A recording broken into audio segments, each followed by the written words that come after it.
Intro to Tor. In today's video, we will be discussing Tor, the onion routing network.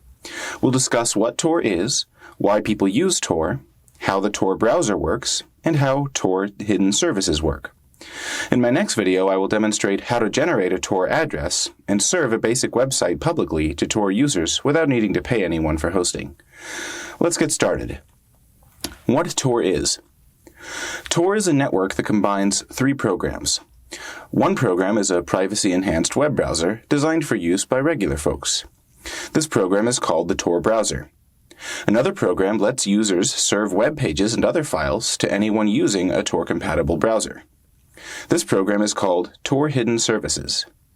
A third program lets users help the Tor network by making their computer a routing node, meaning it will relay anonymous data between other Tor users, Tor Hidden Services, and public websites. Why people use Tor. Some people want to hide their IP address from the websites they visit. Others want to encrypt their web activity, especially if they're on insecure or public Wi-Fi. In countries that block sites like Twitter, many people use Tor to overcome censorship. Some people use Tor to create a public website or serve other files to people without revealing their IP address to everyone. Others use Tor to serve data from one of their devices to another without opening up a port on their router, because opening up a port on your router is a signal for potential hackers that something interesting is happening on a computer at your IP address. This one is quite relevant to Bitcoin. On the Bitcoin network, a lot of Bitcoin nodes serve data to other Bitcoin users. And if you have Bitcoin and are serving public data to other users about the blockchain and about addresses and blocks, you don't want hackers to know that you've got that coming from your computer. Otherwise, they might try to hack into your computer and steal it. Using Tor helps anonymize that data so that hackers don't know your IP address.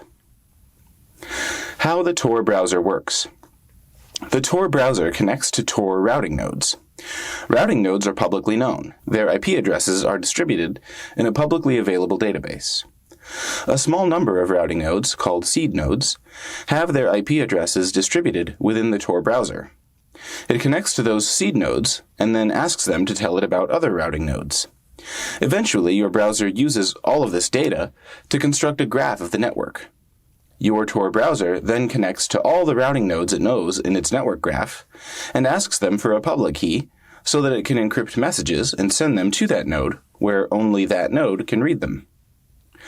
If you use the Tor browser to visit any public website, and I'll use Craigslist here as an example, your browser will pick a random node on the network, let's call it node 1, and encrypt a message to it saying, "Please send me the web page for Craigslist.com."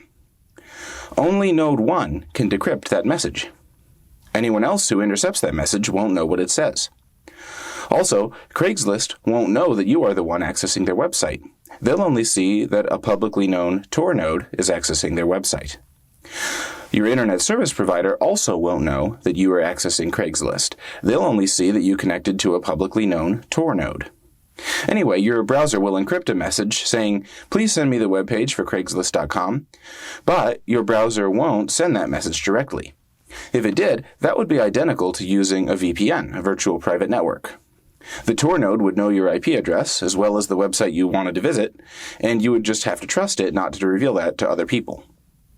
Instead, your browser will take its encrypted message, pick another random routing node, we'll call it node 2, and encrypt a message to node 2 saying, "Please forward this message to node 1.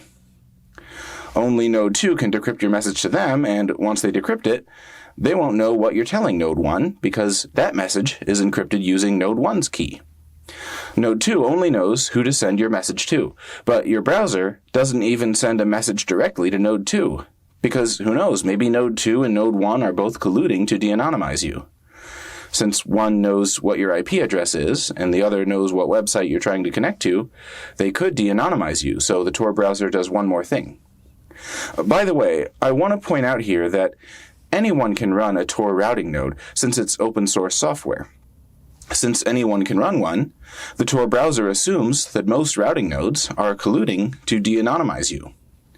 Your browser wants you to have a high probability of getting at least one honest node in your route to the website you're visiting, one node which won't collude with anyone to de-anonymize you. As long as there's even one honest node in your route, the other nodes in the route can't tell who it is that is ultimately sending the messages or where they're going. One node along the route knows the sender, but not the destination. One node knows the destination, but not the sender. Any other nodes in the route only know the node in front of them and the node behind them in the route, but not who the sender is or where the destination is. To maintain this level of privacy, the Tor browser always goes for at least 3 hops. So, instead of sending a message to node 2 to pass on to node 1, your browser encrypts a third message to at least one more node, which I'll call node 3, saying, please send this message to node 2. And again, that message to node 3 is encrypted so that only node 3 can read it.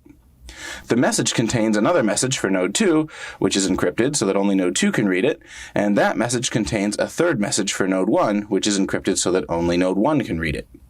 Ultimately, every routing node has to peel back a layer of encryption intended for its eyes only.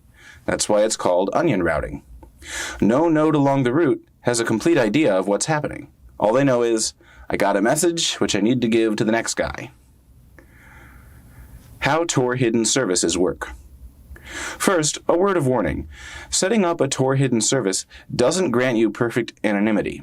Your internet service provider still knows that you're connected to the Tor network, and it knows that you are receiving traffic from other Tor users.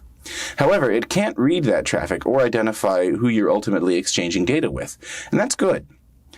Also, other Tor nodes can't know what data you're exchanging with other people. So Tor is a big privacy improvement, but it's not magical. If your internet service provider gets suspicious of all sorts of unknown Tor traffic visiting you, they at least know you're receiving a lot of traffic from Tor users, so keep that in mind. Tor does not offer perfect privacy, just a privacy improvement. So, how do Tor Hidden Services work? First, they involve generating a public key. That takes your computer less than a second. Public keys are very easy to generate. Then you message a few random routing nodes to tell them, hey, if you receive any messages encoded to this public key, send them along this route so that I receive them. At the same time as you send them this message, you also generate an onion address, which people can use to encode a message to your public key. Onion addresses look a little bit like Bitcoin addresses in that both are a bunch of random numbers and letters. One difference is that onion addresses have .onion at the end. Just like generating a public key, your computer can generate an onion address in less than a second. It's as simple as generating a Bitcoin address. Once you've generated it, your computer adds your public key and some info about your hidden service to a public database, which is freely shared among all onion nodes.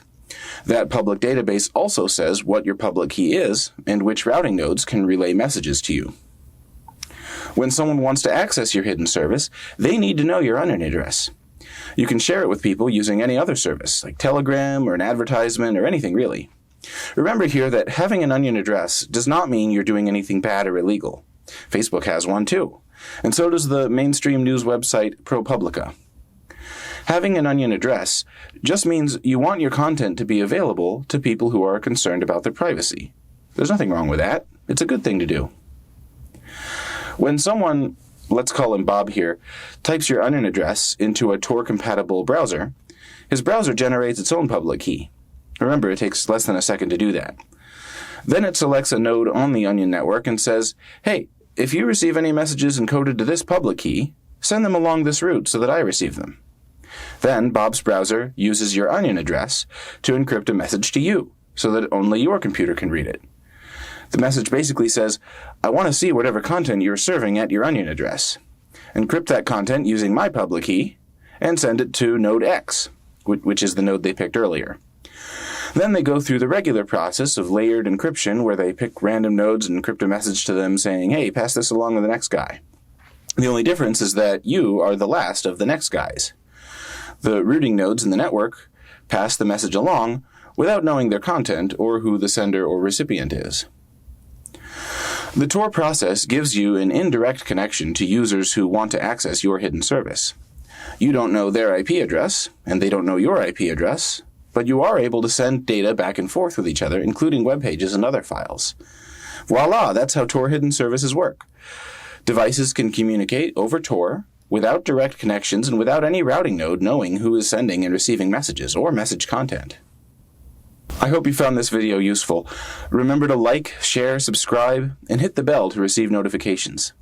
In my next video, I will demonstrate how to generate a Tor address, how to set up WordPress on the Debian operating system, and how to use Debian, Tor, and WordPress together to serve web pages and other files to anyone who visits your Tor address. Stay tuned.